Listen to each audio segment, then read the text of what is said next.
What is going on, Penny Boys and Gals? What's going on, stock traders? And welcome to our Penny Boys Stock Alerts market review stream. We do this every Friday, 9 a.m. Eastern, although we are looking to maybe push this back a little bit for our crypto friends who are up late at night all the time. Jacqueline, Jay, how you doing, Swinging Bull and Mr. Stock Log Profits? How's everyone doing? Good morning. Happy Friday. Good to see everybody. Happy Friday. We are live here with our Penny Boys Stock Alerts and Titan Trading Analysts for both crypto and stocks. We'll be talking about a lot today. We have Tesla recalls. Stock futures slipped last night as well. The Dow's heading for another losing week, but the Nasdaq's looking pretty good. And Charlie Munger called crypto shit. His words, not mine. So we'll be getting into all of that. Let's start with Tesla. I know last week we started off with Tesla. So might as well keep that alive. So Tesla recalls, technically they're considered recalls. They're actually just like a patch, like a software patch of some sort. The National Highway Traffic Safety Administration reported yesterday that Tesla full self-driving, we were just talking about how we might not trust those last week. They let vehicles exceed speed limits and travel through intersections in an unlawful and unpredictable manner. So because of this, over 350,000 Tesla vehicles could be affected, and Tesla plans on carrying out the recall via, like we said, an over-the-air software patch. It's not like you just send your Tesla in. You know, everything's technology nowadays. You just gonna be an over-the-air software patch. Some people are saying that Tesla has had this problem for years, so might not have a fix for this. And Elon Musk is calling this move flat wrong. So, like I said, Tesla took a hit after this fiasco. How are you trading this news, guys? I'm bearish, to be honest with you. And it looks like this news hit yesterday, kind of like this time yesterday. And of course, Tesla's down 5.69% yesterday and down over 1% this morning. So quite a bit of a sell-off towards the end of the day on Tesla. Kind of bounced a little bit at 196.72, maybe a possible bottom there. So we'll be watching that level as the market, as we get into the regular session and the bell rings. Look for Tesla to hold what we could just call it 197 if you want. That's exactly what I was going to say, 197, man. Yeah, a line across 197. Who cares? If you like to live life dangerously and you want to go through intersections, then this is the car for you. But pretty crazy. I feel like that news, though, it's not huge news. Like you say, you don't need to take the car in, right? So I feel like that's a huge overreaction how it dropped off yesterday. But I think that the main reason all the market dropped off, let's just get to that, is that the Feds, they spoke yesterday and said that they may raise rates to 50 basis points this next meeting instead of 25. Yeah, that's the reason. Thing.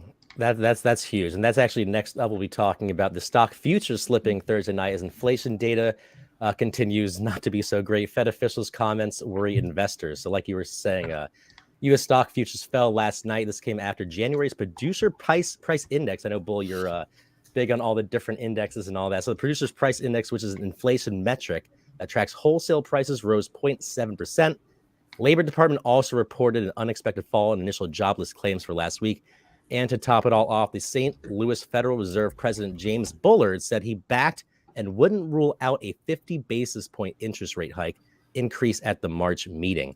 So let's get right into that. What would that mean for the market as a whole, Lee? I know you brought up a possible 0.5.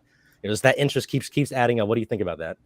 Well, me and Bull even talked about this last night, and I think the market hasn't priced in at 50 basis points. It's basically priced in 25. So I feel like the Feds behind the scenes are like arguing amongst themselves about what they should do, 50, 25.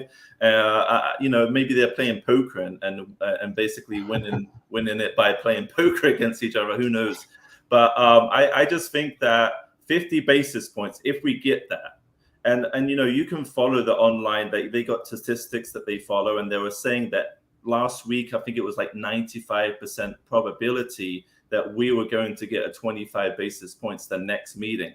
Now, fast forward a week, I think we're down to about 80% now. So you can see that it's coming down lower, the probability of 25 basis points, and it's getting a more high probability we may go towards the 50. So if we do get the 50, we're going to see a drop in this market. I think we come all the way back down.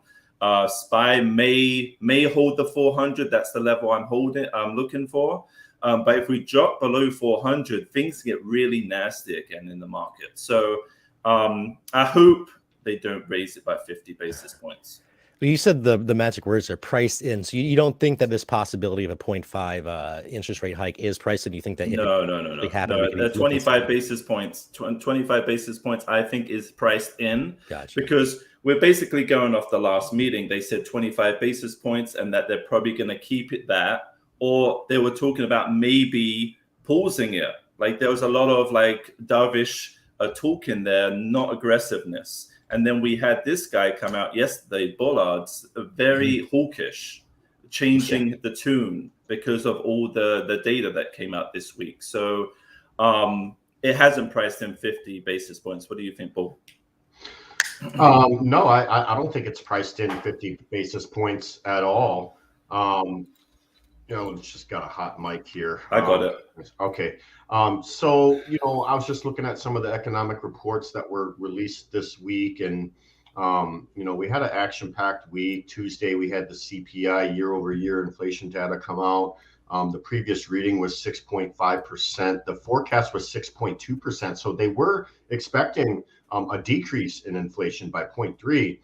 What ended up happening is the actual report that came in at 6.4. So yes, it's 0.1 below the previous reading, but it's over the forecast.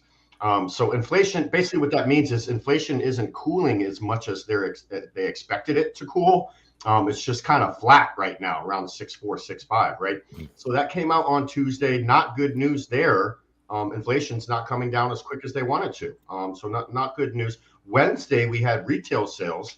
The reason for the interest rate hikes is Feds are trying to cool spending.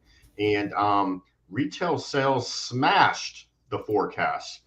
They were expecting 1.9% retail sales, came in at 3%, which means consumers are showing resiliency. They're still spending. Top that off with a lot of people maxing out their credit cards through all this frivolous spending, I think, and couple that with the high interest rates. People maxing out their credit cards right now with these high interest rates, it's going to be a big problem down the road. When all this credit dries up for people, and then Thursday we had jobless claims. Okay, the forecast was 200,000.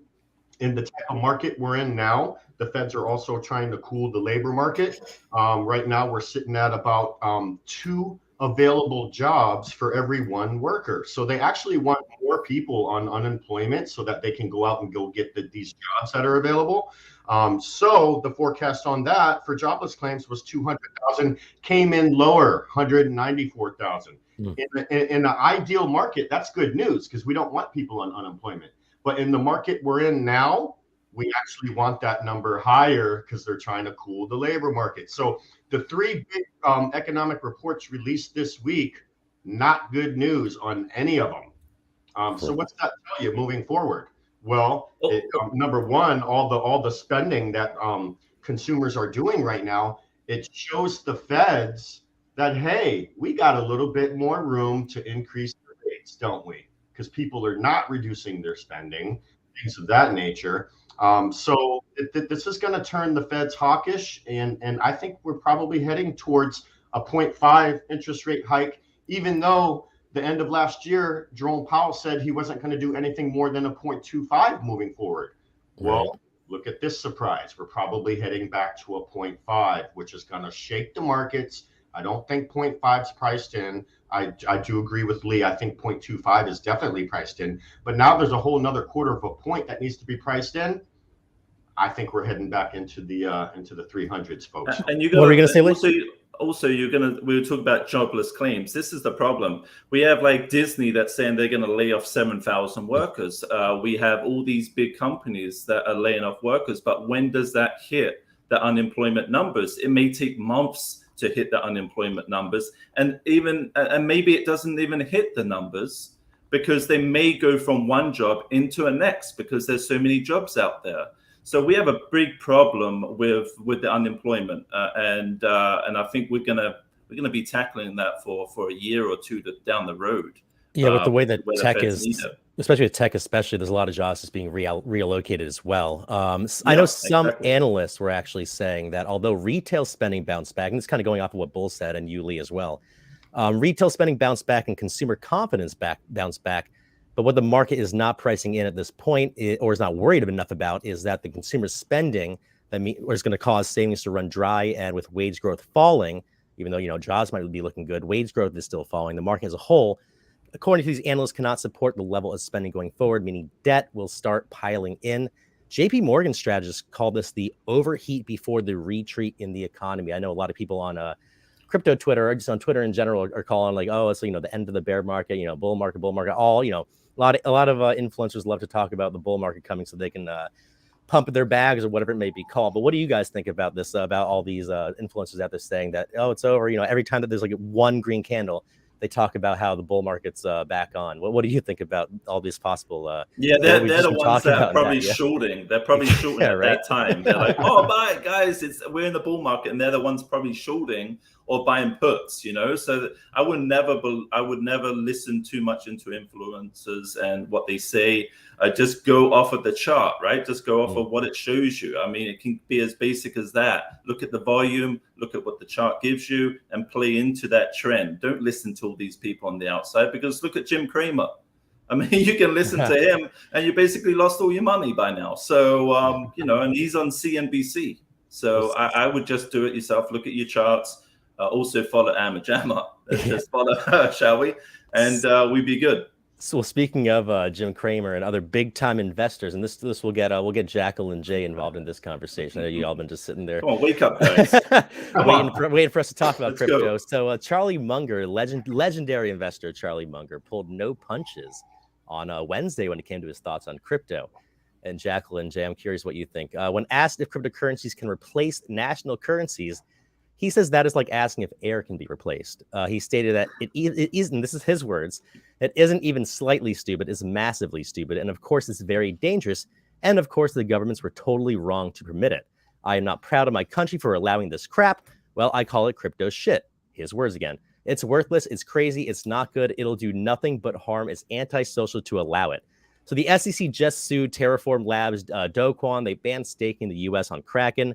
And this is just the beginning. Now they're going after people who did rug pulls in the NFT space. Munger says that the government was wrong to permit it. Do you agree with him, or what do you think about just the whole government versus crypto and just what Munger said over here, Charlie, legendary investor Charlie Munger? For either one of you, Jackal, Jay. Yeah. So I'm mute. Am I echoing on you guys? No, you're good now. Oh, okay, cool. Yeah, so Charlie Munger is like 120, and I don't think he's old. I don't think his perspective on the future of really anything in this country. Well, this is all my opinion. This is not Pennyboy's view, but I think all of his perspectives and opinions should be taken with a grain of salt, considering, to put it bluntly, he doesn't have a whole lot of time left. In any market. So yeah, I don't think anything that he says matters at this point, to be completely honest. Why are we listening to this guy still? Why is he not retired yet? Like, if he's got so much damn money, just retire. Like 120 years old. Do you even know where you are nowadays? Just go home, relax in your home, your $1 million mansion, and let other people take over. That's the older generation. That's how it always is. The older generation wants to tell the younger one how to do the things that they came up with. The younger ones came up with, like crypto. Like, crypto was not something that Charlie Munger was in the trenches creating. What do you think, Jackal, about Charlie Munger calling crypto shit? Yeah, I mean, Jay. Sorry, that was you. Sorry, Jay. You guys both look alike. I agree with Jackal. It's irrelevant. It's going way higher, and he's probably not going to be around to see it. So you'll be piling those bitcoins on his grave, Jay. The man is basically, his whole jump into the StreamYard. Everything that he stands for is basically built on the dollar. I'll give you the link. The world reserve currency. So it makes sense that he defends that, but it doesn't matter. Right. Well, tech, of course, crypto and tech go hand in hand. The Dow is heading for a losing week, but the NASDAQ remains in positive territory. The Dow Jones Industrial Average, of course, is on track for its third consecutive week of losses, while the NASDAQ, which is the tech-heavy index, is on track for its 6th positive week out of 7. So for you guys, both crypto and stock traders, what does this tell you about the market sentiment or just the world sentiment as a whole? I know we're talking about AI last week taking over. This is my question for this week. Is tech taking over the market and even just the world? And what should we be doing about it from an investor's perspective? Go ahead, Bull. Is tech taking over the market? Well, we got the NASDAQ up while the Dow Jones is down. Of course, the NASDAQ, being the tech-heavy sector, right? I got him. Okay. You love babies, though. One thing that I look at is when I look to see if a particular sector is potentially going to make a big comeback, is how much did they get hammered? How bad did they get beat down? And of course, tech was the number one sector that got hit the hardest, especially last year.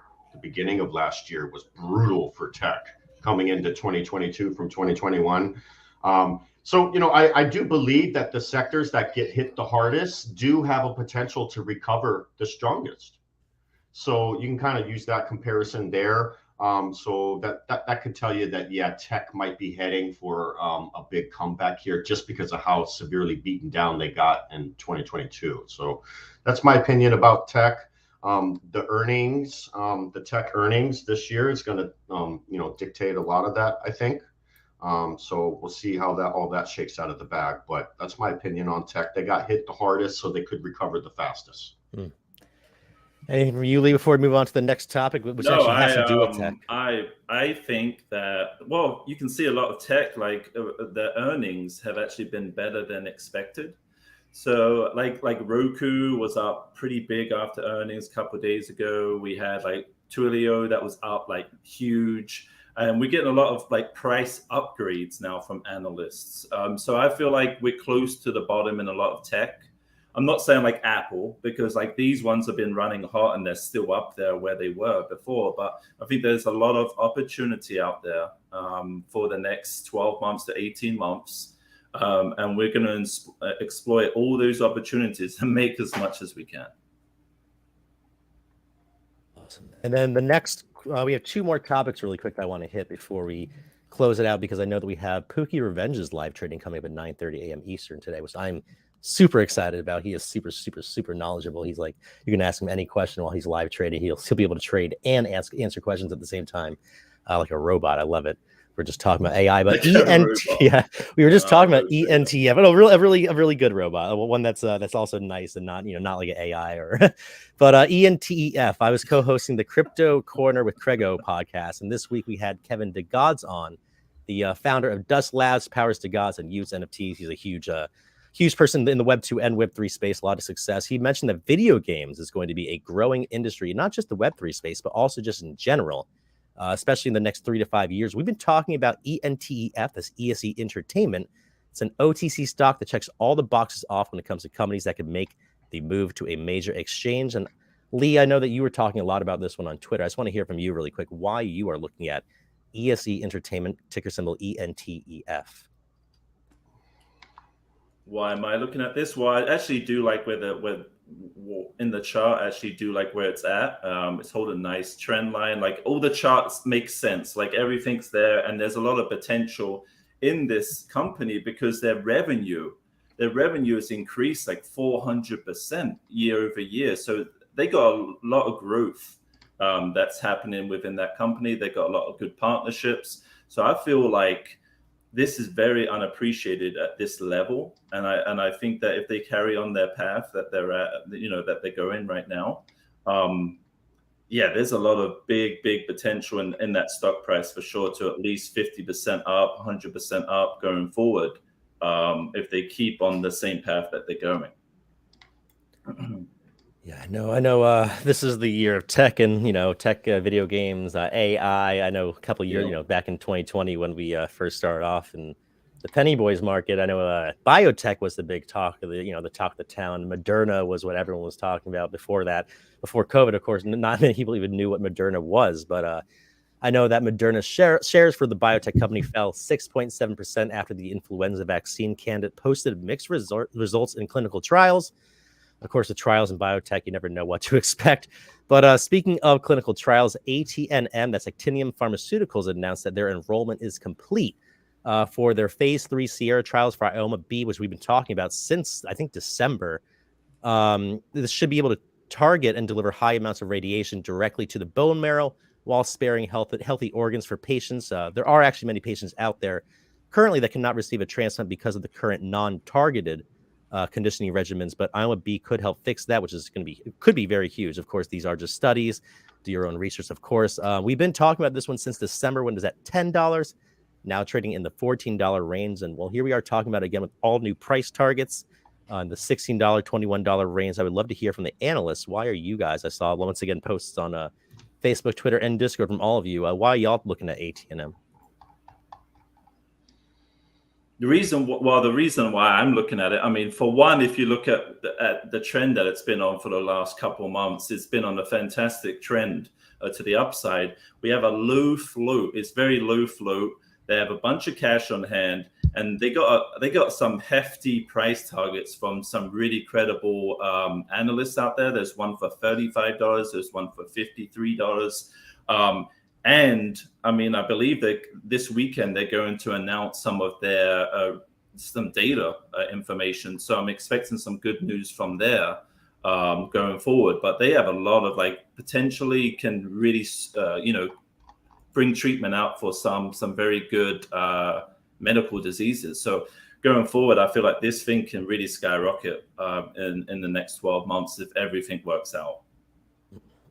What about you guys? Yeah, what do you think, Bull? Yeah, no, I'm just looking at the chart here and looking at some of the different volumes it's had on different days. And, to be honest with you, this thing has been running on low volume. Okay.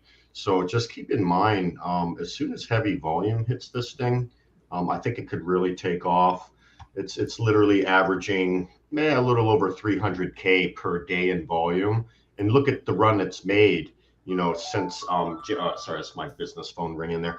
Since January 10th, it's been running all the way up to $14-15 on 300,000 volume per day. So just imagine when this gets multi-million volume per day, when this thing really starts getting noticed. I really do think this thing could take off. My price target, I was talking with someone about this the other day, and we were sitting right around $13, and just looking at different technical analysis things on my charts, and $15 is definitely the next price target on this thing, and I think it's going to hit it. With if not today, it'll probably hit it early next week, and then from there, once we get past 15, I think making a run to, let's see here, probably $17 to $18 is probably going to be no problem for this stock as long as it keeps trending up and making higher lows. So I'm pretty excited about it just for the fact that it's been running on low volume. So once this thing does get a substantial amount of volume coming in, I really think this thing could go really. And it's getting to the nitty gritty now. I mean, It's coming to the point where now the trial data is going to be released. Like everything's coming together the way they wanted it to come together. The chart makes sense. And like you say, we're coming up to a double top now. So once we blast through that double top, we can see, like you say, $18 to $20 very easily. You say, low float, it can go on low volume and it can take off. So I'm looking forward to seeing what happens on Saturday. So we got Pookie's Revenge going live in a couple of minutes. I have one last question from you. Actually, I got two last questions from you. These are both quick ones. The first one's from Board 9. Actually, we're going to go for Pookie's first. Are we going up or down? What do you think about today with the market? SPY, just the market in general. Are we going up or down? Just y'all can just say up or down. You don't have to give your whole. And we'll play it back. We'll play it back next Friday. So you got it right. SPY, up or down today? I think we're going to pump it open, and then, like I said, the same thing yesterday. We're going to pump it open and drop off towards the end of the day. I think we're going to have a sell-off, and that's my prediction. What do you think, Bull? Yeah, I agree. I mean, look at the daily chart on SPY. We got an inverse hammer right there after a run up. That's definitely bearish for me, technical analysis wise. We had 4 green candles in a row on SPY on the daily chart, and look at the daily candle. We're on now. It's a red inverse hammer at the after an uptrend. That's bearish, folks. I think we do pump a little today, but ultimately I think it's going to sell off. Perhaps we fill that gap down from pre-market. So that's where we're going to see the little pump, and then once we fill that, I think we sell off a little bit. I've been wrong before, but the daily chart looks bearish to me, you guys. That was a really long yes or no. Or up or down. Jackal and Jay, really quick. We only got 1 minute left. Well, yeah, either up or down. You don't have to tell me. Bitcoin, though. Bitcoin. Forget SPY. I know you guys are crypto traders. Bitcoin, up or down? We're going to finish in the red today. Finish in the red. How about you, Jay? Up. Up. And then last question. This is from Board, and I had to get it out there before we go over to Pookie's Revenge's live trading stream. And this is for you, Lee. Board 984 asks, when moon? When the moon? I don't know. I think that you tell me. You tell me. But I feel like as soon as the Fed shut up, that's when we're gonna moon. That's fair. All right. Well, you heard it here first. That's when we're gonna moon, is when the Fed shuts up. We are going to be going live in a minute here for Pookie's Revenge live trading. So we all hope to see you there. But as always, until then, we hope that you all make some bread. Let's be real. Trading is risky and there's no guaranteed way to win big. Making money in the market is not hard, but doing it consistently is. And consistent success in trading is all about getting your mind in the game. That's where trading psychology comes in. No need for a million indicators, just a system that works. And that's exactly what you'll get at Pennyboy Stock Alerts. We give you access to custom indicators, stock and crypto alerts, master classes, and more. And the best part, we've got over 50 free classes waiting for you in our free Discord. So what